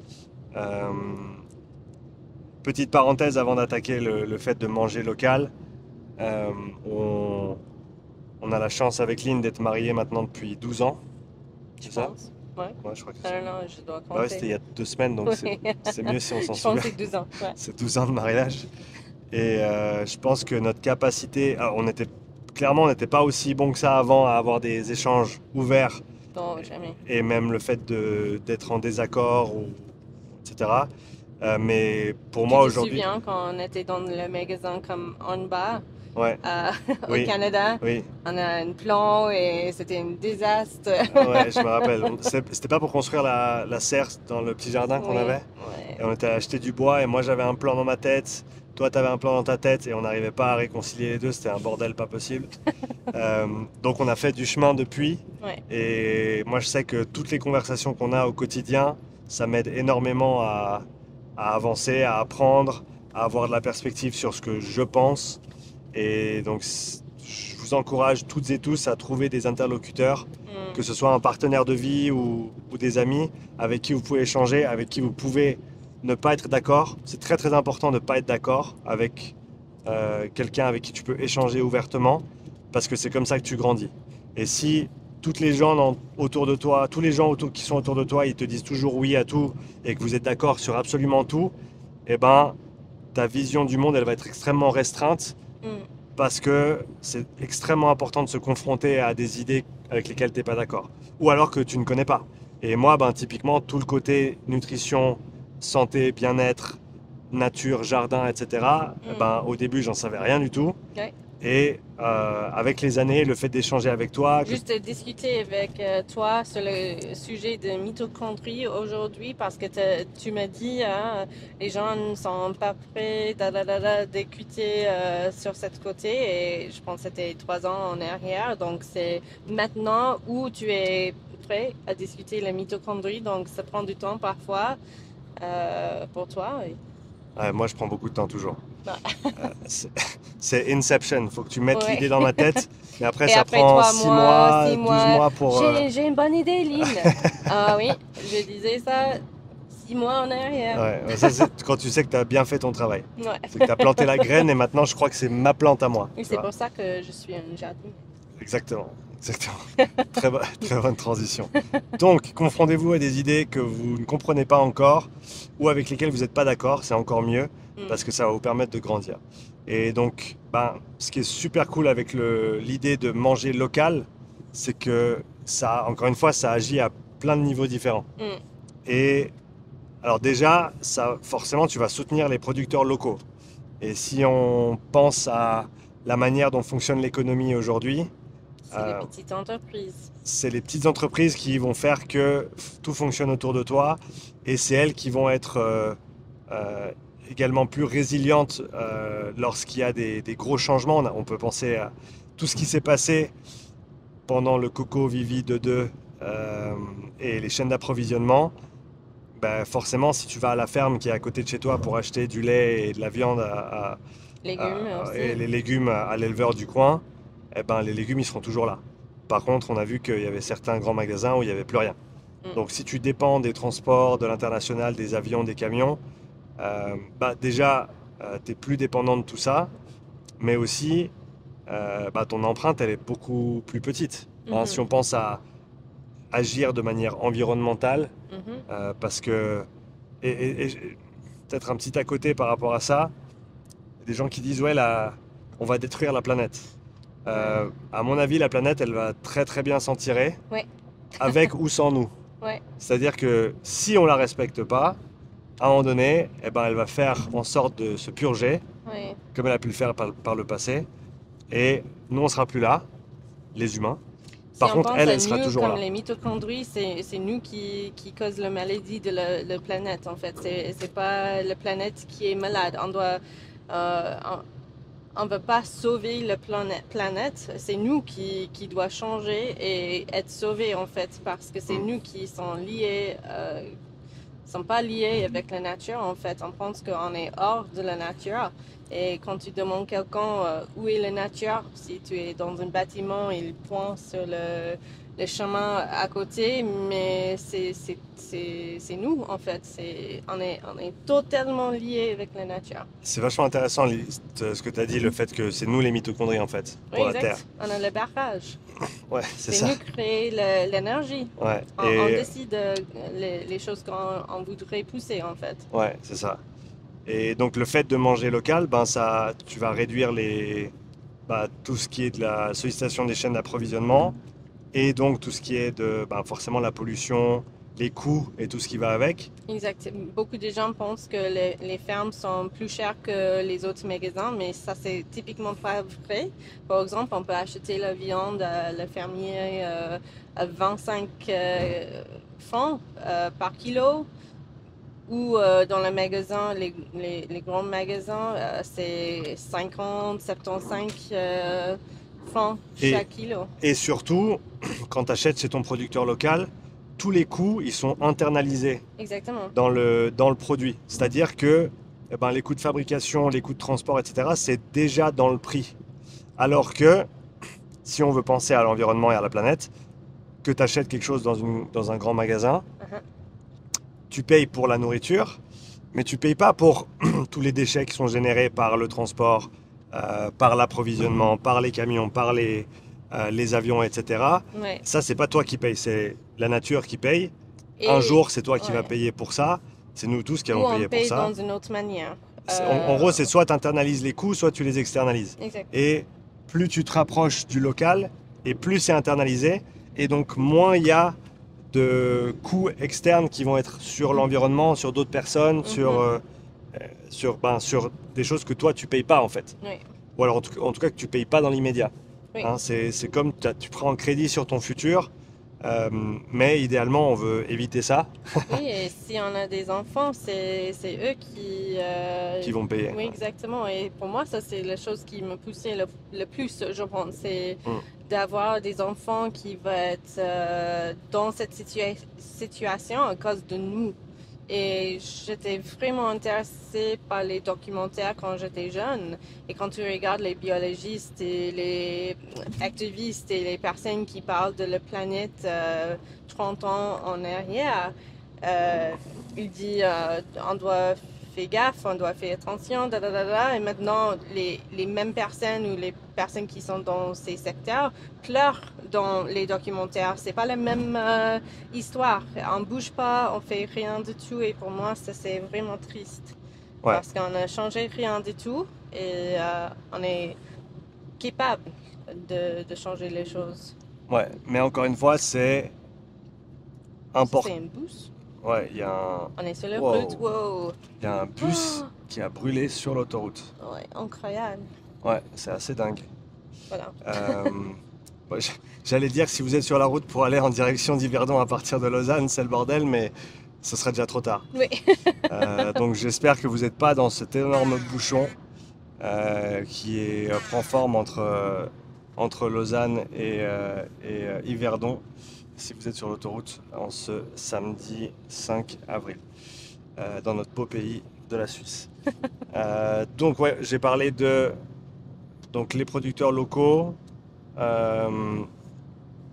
le fait que tu réduises en fait ces coûts qui sont d'habitude externalisés quand tu vas t'approvisionner dans les grandes surfaces. Qu'est-ce qu'il y a d'autre comme argument pour le fait d'aller acheter chez les petits commerçants autour de chez toi? Oui, typiquement les fermes qui poussent leurs légumes et les animaux sur un terrain qui est bien géré, pas une monocrop par exemple, une monoculture. Euh, il y a plus de nutriments dans l'alimentation aussi. Moins des choses chimiques aussi qui perturbent tous les microbes dans notre système digestif. Et aussi que l'alimentation va être plus riche, plus riche en nutriments aussi. Et ça, c'est quelque chose que je pense, on pense pas beaucoup de la qualité de notre alimentation. Et parce que la transportation, par exemple, on peut acheter les tomates qui viennent d'Italie, mais ça prend beaucoup de temps de venir ici. Typiquement, ces tomates sont Cueillis. cueillies tôt et sont pas mûres en fait. Donc, ça manque des vitamines déjà. Et le fait qu'on pousse typiquement notre alimentation dans la terre qui est faible en microbes en fait, qui mine les minéraux et vitamines. On a déjà des alimentations qui est faible en nutriments. Donc, si je dis mange 30 types de légumes dans la semaine, c'est pour tes vitamines. Ouais, super. Seulement si les légumes sont poussés dans un endroit ou dans une ferme qui a une bonne manière de pousser les légumes, avec la terre qui est vivante, avec les animaux qui sont là, parce que c'est le caca des vaches ou des chevaux qui ajoutent la vitamine B dans la terre aussi. Donc, on a les deux choses là qui sont importantes aussi. Ouais, c'est un cercle complet au final, hein. Oui, et par exemple, les pommes de terre elles perdent presque toute la vitamine A dans les 25 ans. Donc, Dans les 25 dernières années. oui, exact. Donc, par exemple, on perd des vitamines tout le temps dans nos légumes et les autres choses. Et donc, ouais, le fait de te rapprocher des producteurs locaux, alors s'ils font bien les choses, forcément, Ouais. parce qu'il y a plein de manières de faire les choses, Ouais. mais ça peut t'aider à avoir une alimentation qui est plus riche au final, hein. Exactement. Parce que tu peux, comme tu as dit, tu peux manger des tomates qui ont été récoltées il y a un mois en arrière, qui étaient encore vertes et complètement pas mûres. Et tu m'avais parlé d'un truc, ils les font mûrir dans les camions, c'est ça? Oui, parfois, ils ajoutent les mêmes hormones que les bananes créées. J'ai oublié, ça commence avec une E, mais j'ai oublié ethanine, quelque chose comme ça. Ok. Oui, c'est exactement ça. En gros, ils font mûrir les fruits et les légumes pendant C'est, le transport. oui, c'est les mêmes parfois avec les fraises et les autres types de légumes aussi. Ouais. Et Les, typiquement, ce qui est, bah, les fraises, tu vois, on a les fraises au jardin. Et c'est incroyable quand tu vois la différence entre une fraise qui a été cueillie quand elle est mûre, Hmm, et quand tu croques dedans, elle est rouge jusqu'au oui, cœur. ouais, Alors que quand tu achètes des belles fraises au magasin, alors ça dépend encore une fois, hein, où elles ont poussé, quand elles ont été récoltées. ouais, Mais typiquement, elles peuvent être bien rouges à l'extérieur, mais tu croques dedans et au milieu c'est c'est tout blanc. blanc, ouais, Ça veut dire que c'est pas, bah, encore une fois, ça n'a pas été cueilli au bon moment. oui, exactement. Et forcément, si ça a dû être récolté à 5000 km de là où tu les achètes, Hmm. ben, tu peux pas les récolter quand c'est mûr, parce que du temps que ça arrive à ta porte, ben, c'est plus mûr. Oui, je C'est pense, pourri. par exemple, le laitue perd tous ses vitamines dans 3 jours après le récolte. Ok, Donc, ça, c'est exactement ce que je dis. ouais, Si tu, tu achètes un laitue, une laitue, une salade, ouais. une salade dans le magasin, une semaine après le récolte, tu n'as pas des vitamines dedans. Ouais, Donc, on pense qu'on fait les bonnes choses parce qu'il y a des fibres, les vitamines, nanana, mais presque, c'est presque rien, ouais. en fait. C'est juste l'eau et fibres à, à ce moment-là. Et un autre truc que tu m'as enseigné sur le fait de manger local, c'est aussi le lien avec la saisonnalité Hmm, et le fait de, en gros, manger des choses qui sont en saison, ouais, parce que c'est aussi forcément en lien, on en revient avec le soleil. hmm, Quand est-ce que les choses ont poussé par rapport à l'année, par rapport aux saisons, hmm. et que bah forcément ton corps il gère mieux des aliments qui ont été produits au bon moment. Exactement. Si on pense de la riz ou les glucides qui sont poussés dans le sud et qui viennent dans le nord et on mange ça, la signature de le soleil dans la nourriture, encore ésotérique, mais aussi le physique. Euh, les signatures dans l'alimentation euh, dans l'info dans notre corps aussi. Mm. Donc, ça, c'est encore le lien avec les lumières et l'alimentation aussi. Donc, ça a des effets avec notre microbiome aussi. Euh, oui, c'est important. Et ça reste sur le côté de si on mange dans la saison, on doit manger local parce que on peut pas prendre tous les bananes en hiver. Mhm. C'est pas le bon moment de manger la banane Ouais, parce que la lumière est pas là de nous aider de changer l'énergie dans les glucides. ouais. Ouais, Ouais, ça c'est intéressant aussi le lien entre ce qu'on ce qu'on mange à quel moment de l'année, ce qu'on est fait pour manger à différents moments de l'année, Hmm. hein. Euh, et pour ceux qui questionnent un petit peu ces idées de lumière, envoyez-moi un message, envoyez-moi un email, je vous envoie toutes les ressources scientifiques que j'ai pu trouver sur ce sujet, si ça t'intéresse, pour aller creuser plus loin, parce que c'est considéré par beaucoup comme étant des fausses croyances, etc. Mais c'est bien fondé, c'est bien étudié. Et en plus de ça, si tu arrives à raisonner de manière critique avec des principes fondamentaux au niveau de la physique, au niveau de la chimie, au niveau de la biologie, et ben en fait, ça coule de source. C'est très très cohérent comme mécanisme. Hmm. Et c'est très très clair une fois que tu comprends les tenants et les aboutissants. Donc je t'encourage à t'intéresser à tout ça. Donc, manger local, manger en saison. Ça, c'est les deux choses que je peux dire d'avoir la bonne nutrition, en fait, parce que si on parle de je dis deep nutrition en anglais, mais Ouais, c'est la nutrition complète ouais, où on trouve notre vitamine, les minéraux, da, da, da, parce que maintenant on a beaucoup de stress, donc notre système digestif déjà est pas très bien parce qu'on regarde nos écrans, on est stressé quand on mange, et on est dans la voiture, on n'est pas ensemble, là là là. Donc déjà on a une digestion un petit peu faible et donc on absorbe pas assez des nutriments aussi. Et après, si on ajoute l'alimentation qui est faible en nutriments, on manque beaucoup de nutriments. Et ça, c'est quelque chose qui crée beaucoup de problèmes dans le corps. Peut-être c'est les symptômes qui sont pas très, par exemple, euh, je sais pas, dort pas bien ou l'insomnie, ouais. oui, ou les maladies, d'être malade beaucoup de temps, da, da, da, da, da. Tout ça peut être lié avec les vitamines et minéraux qui sont faits dans notre corps. Ou alors les cochonneries qui sont rajoutées dans tout ce qui est Ah oui, des ça c'est aliments un autre, préparés, etc. ça c'est un autre sujet.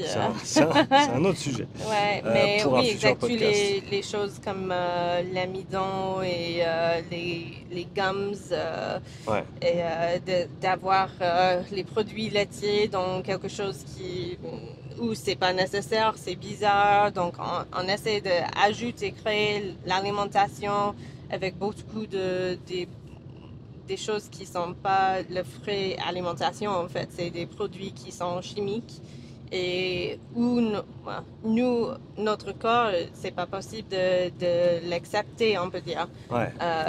parce qu'on n'a pas des enzymes qui sont capables de digérer tout ça. Et forcément, tout le monde est différent. Et certaines personnes digèrent beaucoup mieux certaines choses que d'autres. Oui, ça c'est vrai. Et certaines personnes On peut peuvent... dire le whey, par exemple, tu peux le digérer, mais tu peux pas boire du lait. Ouais, Moi, je peux boire du lait, mais je peux pas avoir les produits, la whey. le whey. Ouais, c'est Donc, assez intéressant comme... c'est vraiment très très individuel. Mais au final, si on peut avoir une alimentation qui est complète, qui est sur des produits complets, non transformés, et en plus qui proviennent de l'agriculture ou de l'industrie locale, mm, c'est toutes des choses qui vont être positives non seulement pour notre santé, mais aussi pour notre environnement proche au final. Parce que si tu veux changer le monde, ça commence avec ce qui se passe chez toi et oui, ou ce qui se passe autour de chez toi. certainement. Parce que, en tout cas, enfin, je vous le souhaite, mais moi, j'ai pas les cordes que je peux tirer pour avoir des impacts au niveau global. Par contre, ce que je peux faire, c'est avoir un impact autour de moi au niveau local. Et ça commence par ça. Et une fois que tu fais ça et que tu le fais bien et que tu le fais assez longtemps et que tu trouves d'autres gens pour se rallier à la cause, ça se propage et, à mon avis, c'est comme ça qu'on pourra changer les choses. Pourquoi c'est important pour toi, Sean? Quoi? Le permaculture, le jardinage, da, da, da, da. Bah, moi, ça m'a beaucoup aidé déjà pour passer du temps dehors, reprendre plaisir à passer du temps dehors et à faire quelque chose de simple Mm, et qui n'est pas sur un écran. Parce que autant j'aime la flexibilité que nous offre notre métier aujourd'hui, autant passer mon temps derrière des écrans, c'est pas ma partie préférée. mm. Et la permaculture, au début, j'étais très résistant à l'idée de venir au jardin, comme tu le sais.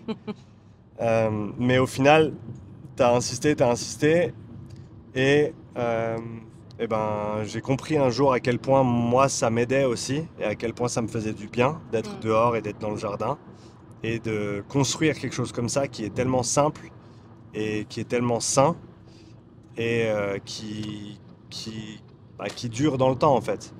Et quand tu peux manger une salade que tu as fait pousser toi, ou récolter des choses que tu as pu mettre dans ton jardin cette année ou l'année dernière ou il y a 2 ans en arrière, bah, ça te donne une autre appréciation aussi de ce que ça veut dire de se nourrir. Mm, Parce que comme tu as dit, souvent on le mhm. fait vite, et moi je suis le pire pour ça, je mange, Tu mâches honnêtement, pas. je mâche beaucoup plus qu'avant. Toujours pas assez, mais beaucoup plus qu'avant. Mais j'étais absolument terrible avec ça, encore pas le meilleur, mais j'y travaille.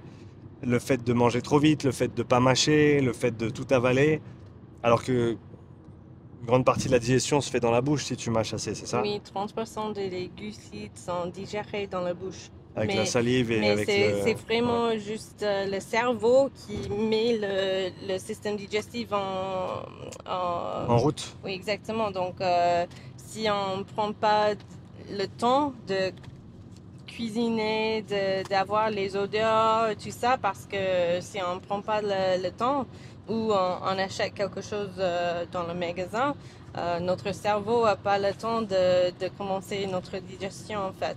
Ouais, Donc, d'où l'importance de cuisiner, de prendre le temps de cuisiner, ouais, parce que ça permet à tout le système de se mettre en route en fait. ouais, Et donc pour revenir au jardin et à la permaculture, c'est en gros comprendre le cycle du vivant au final, mm, comprendre l'interaction avec la santé et la performance, le, tout l'aspect de l'écologie et de la durabilité mhm, écologique ou environnementale, elle est vraiment exemplifiée dans la permaculture, dans les principes de la permaculture, dans la manière dont tu réfléchis à comment tu vas faire ton jardin, comment tu vas mettre les choses en place. Et encore une fois, on revient exactement à la même chose.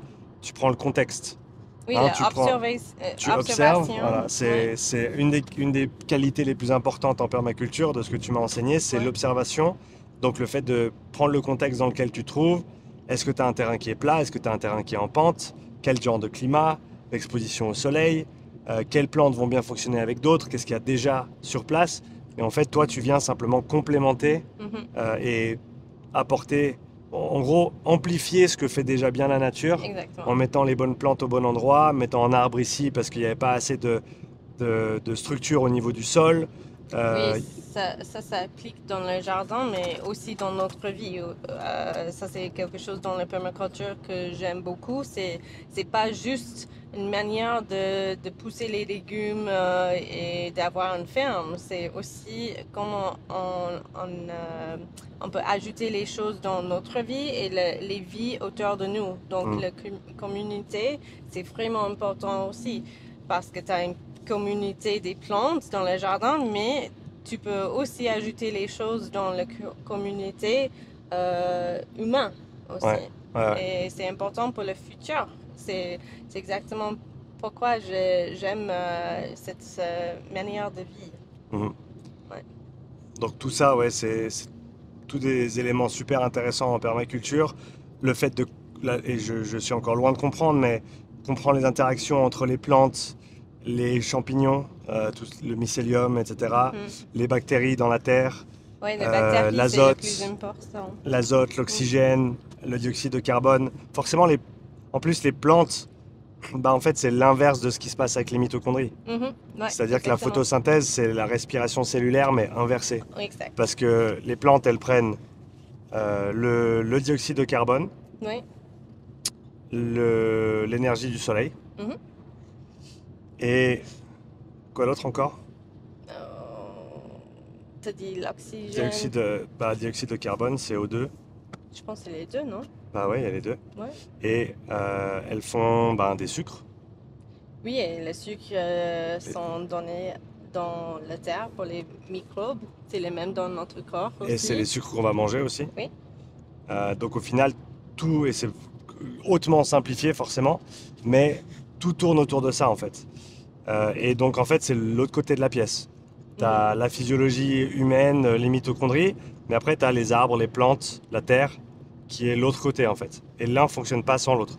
Oui, parce qu'on est parti de la communauté des plantes, en fait. On est comme les champignons qui bougent sans les fils ou les racines dans la terre. En Ouais, fait, on est comme les champignons où on a des champignons dans notre système intestinal et on a des bactéries, on a tous ces types de choses dans notre corps. Mais on est presque le même.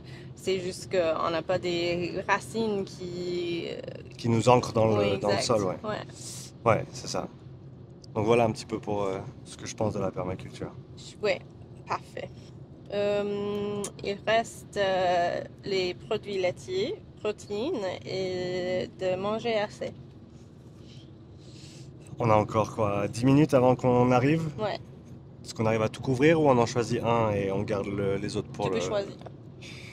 Euh, Je pense manger assez parce que On c'est finit avec ça? lié Ouais. avec toutes ces choses qu'on a Ouais. dit. Bah, Parce que je te c'est, laisse commencer, c'est ton domaine. hmm, si on prend le compte de banque, c'est la même chose. Ouais. Si on change notre mouvement ou notre capacité de travail, on doit changer la quantité d'alimentation qu'on mange. Et Ouais. les bonnes choses. Assez de protéines, assez de glucides, assez de gras aussi. On ne peut pas éliminer quelque chose. Ouais. On a besoin de tout. Ouais. Donc, Surtout si tu t'entraînes beaucoup, que tu as un gros volume d'entraînement, tu veux performer dans des sports d'endurance ou des sports intenses, à un moment donné, les glucides doivent faire partie de la conversation. hmm, Et d'ailleurs, alors oui, tout le monde parle du dopage, etc., mais beaucoup des récentes avancées en performance, notamment dans le cyclisme et les sports d'endurance, sont attribuées par les gens du milieu à l'évolution de la nutrition, hmm, justement, autour de ces sports. mhm. Parce qu'avant, les cyclistes du Tour de France, au milieu d'une étape, ils s'arrêtaient dans un bistrot, D'avoir une bière. ils prenaient une bière, et après, c'était la voiture qui s'arrêtait pour payer la facture plus tard. Euh, et aujourd'hui, ça n'a rien à voir. Et ça fait vraiment partie intégrante de la performance. Euh, et souvent, la majorité des gens qui s'entraînent beaucoup mangent pas assez Mhm. par rapport à ce qui... Et on en avait parlé avec Mims, il me semble, hein, dans le Oui, je podcast. pense, oui.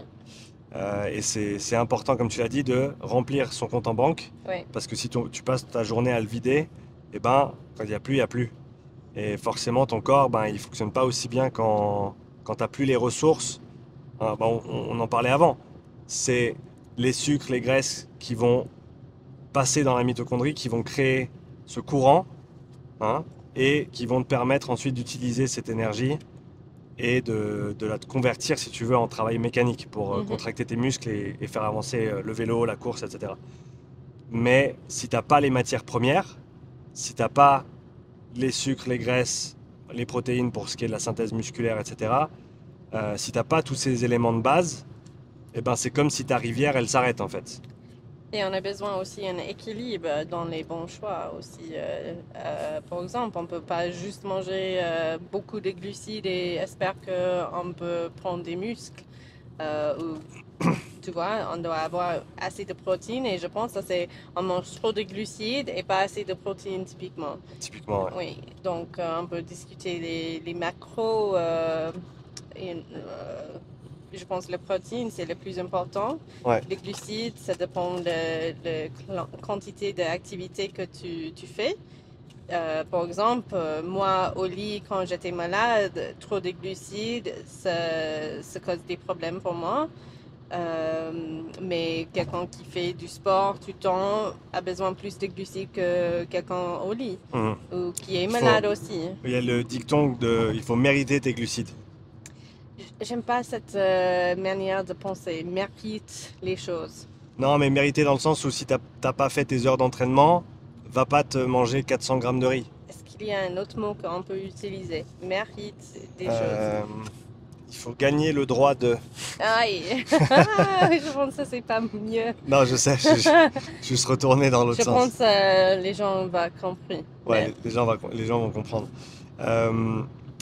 Ouais, et ce que tu as dit avant, je suis d'accord, je dirais, ce que je dis souvent, c'est pour le plus simple au niveau de la nutrition, c'est assez de protéines pour soutenir ta masse musculaire, Ouais, assez de graisse pour soutenir tes fonctions hormonales et cognitives, certainement. et ensuite les glucides en fonction de tes activités physiques. Ouais. Pour faire très très simple, et forcément ça s'appliquera pas exactement à tout le monde parce que la nutrition c'est ultra individuel, mais ça donne Uber compliqué en fait. mais ça donne une base de départ. Certainement. Et donc ouais, pas avoir peur aussi, tout ce qui est nutrition intra-séance d'entraînement, pour ceux qui s'entraînent sur des trucs qui font plus d'une heure, manger pendant la séance, ça permet vraiment d'augmenter cette disponibilité de ressources et d'avoir de meilleures performances, et même au-delà des performances, d'avoir une meilleure récupération pour les séances d'après. Donc manger assez par rapport à ton train de vie, par rapport aux différents macros. D'ailleurs, j'en profite pour replacer le fait que la créatine qu'on trouve principalement dans la viande rouge et certains poissons, si Oui. je me rappelle bien, Oui. c'est non seulement indispensable pour notre masse musculaire, mais il s'avère que sur l'aspect cognitif, c'est très très important aussi. Les gaines de myéline qui sont comme l'enrobage plastique autour des câbles électriques, les gaines de myéline qui sont autour de tes neurones, et ben, donc c'est vraiment une protection en fait qui augmente la conductivité électrique, en gros l'impulsion électrique qui passe dans tous les petits câbles que tu as dans ton corps que sont tes nerfs, vont être amplifiés si l'isolation autour de ces conduites sont mieux faites. Et c'est ça les gaines de myéline en fait, c'est l'isolation pour tes neurones ou tes nerfs.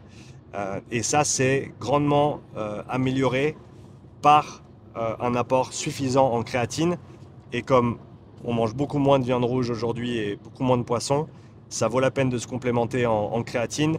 La- C'est quelque chose que je dois ajouter parce que typiquement les créatines qu'on prend dans une complémentaire, c'est les choses chimiques. Ouais, Et le corps peut pas absorber les choses chimiques euh, assez de la même manière que... que la viande rouge, par exemple, parce que les enzymes dans le corps, c'est comme une clé et comme une porte-clé. Ouais, une T'as clé la et une serrure. clé, oui, Ouais. exactement. Donc, l'enzyme peut ouvrir le porte un petit peu avec les choses chimiques, mais avec les vraies alimentations, c'est, par exemple, t'as peut-être 10%, ça c'est les numéros pas exacts, hein, mais 10% avec les choses chimiques et 90% avec l'alimentation naturelle. Ouais. Donc, c'est mieux de manger la viande que prendre une complémentaire. Mais si on n'a pas assez de temps, par exemple, après une séance, Ou que t'as pas envie de manger autant de viande parce qu'il y a des gens qui préfèrent manger moins de viande, et ben au ben, ça moins c'est quelque complémente-toi chose en qu'on peut créatine. discuter dans un autre podcast. Ouais. Mais Au grand minimum, complémente-toi en créatine. Et ta maman et ta grand-maman aussi. Va écouter les podcasts de Vincent Foulonneau si tu veux en savoir plus sur les propriétés neuroprotectrices de la créatine. Mais en gros, pour revenir à nos moutons, et ce que je voulais dire, c'est que All You Need Nutrition, non, sponsor de ce podcast, euh, vous offre une créatine monohydrate de haute qualité. Donc n'hésitez pas à aller sur leur site allyouneednutrition.com pour en savoir plus. Et encore une fois, passez votre commande avec le code UPSIDE, UPSIDE, pour avoir 10% de rabais sur toutes vos commandes. Tu voulais dire et quelque chose d'autre pour terminer, ma chérie? oui, si vous avez des questions, tu peux les poser dans les commentaires. On peut faire plus des podcasts comme ça. Donc, s'il y a des sujets que tu voudrais qu'on parle, dites-nous. Ouais, Et c'était un plaisir d'être ici. Merci pour tous les personnes qui sont encore là. Et merci pour les leçons en français. ouais, et Comme bravo à ça. toi, hein. C'était un joli petit podcast en français. Tu t'es bien débrouillé. Oui, parfois c'est compliqué pour moi. Ouais. Et comme a dit Lynn, n'hésitez pas à nous laisser des commentaires. Sur Spotify, tu peux laisser des commentaires maintenant, donc va laisser un commentaire pour nous dire ce que tu as pensé du podcast, nous dire ce que tu voudrais entendre à l'avenir. Si tu es sur YouTube, eh ben, pareil, laisse-nous un petit commentaire. On se réjouit de te lire et on se dit à bientôt pour le prochain épisode. Ciao! Ciao!